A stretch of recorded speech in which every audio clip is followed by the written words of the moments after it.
Hi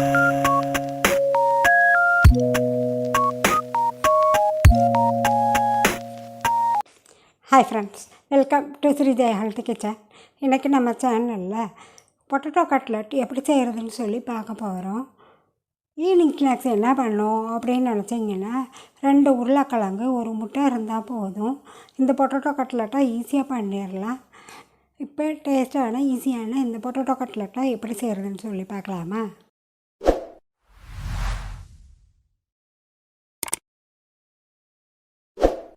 இந்த potato cutlet பண்ணுறதுக்கு 2 உருளைக்கிழங்கு, அதாவது 1/4 கிலோ உருளைக்கிழங்கு எடுத்துகிட்டு இந்த மாதிரி 4 பீஸாக கட் பண்ணி குக்கரில் போட்டு வேக வச்சுக்கோங்க.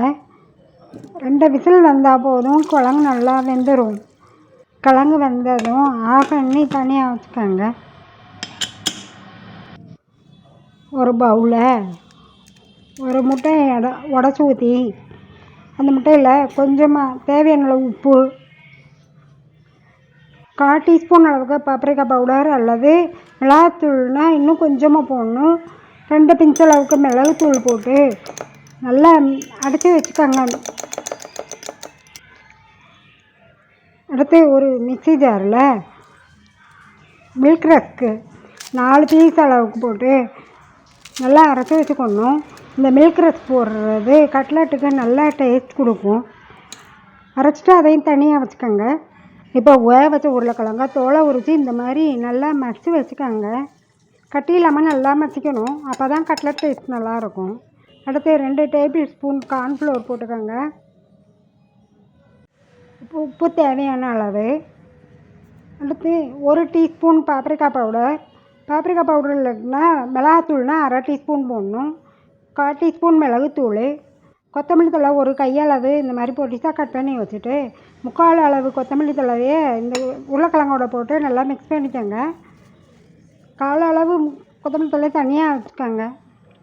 அடுத்து வெள்ளைப்பொடி இஞ்சி பவுடர், கரம் மசாலா 1/4 டீஸ்பூன், நம்ம அரைச்சி வச்சுருக்கிற ரஸ்க்கு தூள் 2 டேபிள் ஸ்பூன் அல்லது 3 டேபிள் ஸ்பூன் கூட போடலாம், டேஸ்ட் நல்லாயிருக்கும்.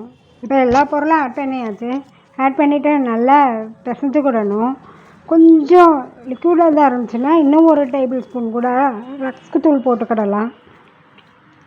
இப்போ பிசைஞ்சு வச்ச மாவுலேருந்து சின்ன உருண்டை எடுத்து கையில் உருட்டி ப்ரெஸ் பண்ணிவிட்டு இந்த மாதிரி ரவுண்ட் ஷேப்பில் கட்லெட்டை ரெடி பண்ணிக்கோங்க.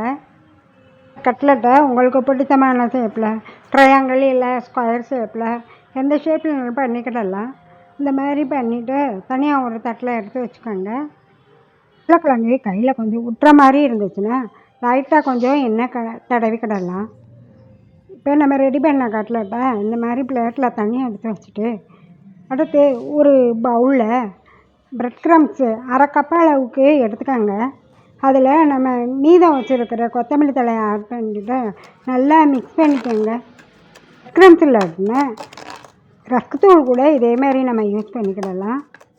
அடுத்து நம்ம அடித்து வச்சுருக்கிற முட்டையில் நம்ம ரெடி பண்ணி வச்சுருக்கிற கட்லெட்டை போட்டு நல்லா முழுகிற அளவுக்கு போட்டு பரட்டி விடணும்.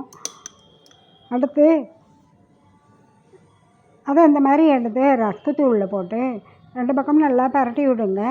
ரஸ்க்கு தூள் நல்லா படணும். ரெடி பண்ணி வச்சுருக்கல எல்லா கட்லெட்டையுமே எக் மிக்சரில் டிப் பண்ணிவிட்டு இந்த மாதிரி ப்ரெட் க்ரம்ஸில் போட்டு பரட்டி எடுத்து வச்சுக்கோங்க. எல்லா கட்லெட்டையுமே இந்த மாதிரி ரெடி பண்ணி வச்சுட்டு அடுத்து தான் நம்ம பொரிக்கணும். இப்போது அந்த மாதிரி ஃப்ளாட்டாக இருக்கிற ஒரு ஃப்ரைங் பேனை ரெடி பண்ணிட்டு அதில் எண்ணெய் கொஞ்சமாக ஊற்றி ஹீட் பண்ணிக்கோங்க. எண்ணெய் கொஞ்சம் ஹீட் ஆனதும் நம்ம ப்ரெட் க்ரம்ஸில் பரட்டி வச்சுருக்கிற கட்லெட்டு ஒவ்வொன்றா இந்த மாதிரி ஆட் பண்ணிக்கணும். கட்லெட்டு வேக ஒரு பக்கம் வேக 2லேருந்து 3 நிமிஷம் ஆகும். ஒரு பக்கம் கோல்டன் கலரில் வந்ததும் அடுத்த பக்கம் திருப்பி விட்டுக்கோங்க.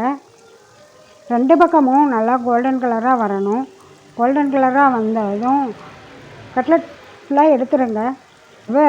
ரொம்ப லோ ஃப்ளேம்லேயோ ரொம்ப ஹை ஃப்ளேம்லேயோ வைக்க வேணாம், மீடியம் ஃப்ளேம்லேயே வச்சு பொரிச்சிங்கன்னா கட்லெட் நல்ல டேஸ்ட்டில் நம்மளுக்கு கரெக்டான பக்குவத்தில் கிடைக்கும். இப்போ பொரிச்ச கட்லெட்டை இந்த மாதிரி ஒவ்வொன்றா இறச்சி எடுத்துக்காங்க. எடுத்த கட்லெட்டை டிஷ்யூ பேப்பரில் வச்சிங்கன்னா கொஞ்சம் ஆயில் இருந்தாலுமே டிஷ்யூ பேப்பரில் உறிஞ்சிடும். இப்போது டேஸ்டியான பொட்டேட்டோ கட்லெட் ரெடி ஆகிடுச்சு. இந்த கட்லெட்டை தக்காளி சாஸோடையோ இல்லை மயோனைஸோடையோ இல்லை சட்னியும் வச்சு சாப்பிடலாம். டேஸ்ட்டு அவ்வளோ அருமையாக இருக்கும். நீங்கள் இந்த கட்லெட்டை செஞ்சு பாருங்கள். எப்படி இருந்ததுன்னு சொல்லி கமெண்ட்ஸ் பண்ணுங்கள். வீடியோ பிடிச்சிருந்ததுன்னா மறக்காமல் சப்ஸ்கிரைப் பண்ணுங்கள். தேங்க்யூ. 1 2 3 4